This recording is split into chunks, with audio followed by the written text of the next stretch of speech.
Hello everyone, in this video I'm going to show you how to unfollow someone on TikTok. Actually, it's very easy and quick, but you need to watch this video until the end so you won't skip any important steps. So first of all, I'm going to follow this person, for example. So I will click on the little plus icon on the right side under his profile image button. Here it is. And then if you want to unfollow him, you need to go to that one person's profile. Here it is. And then next to the message button you will see little profile icon. You need to click on that one button. Here it is, and then click on the last option, unfollow.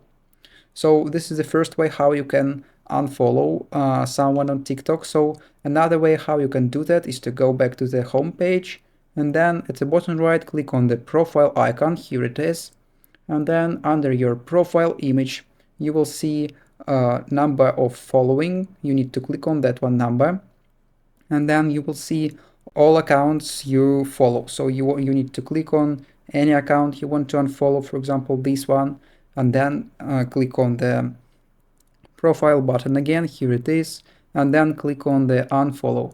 So and that's all, and that's how to unfollow someone on TikTok. If you found this video useful, leave a like and subscribe to the channel. Thank you.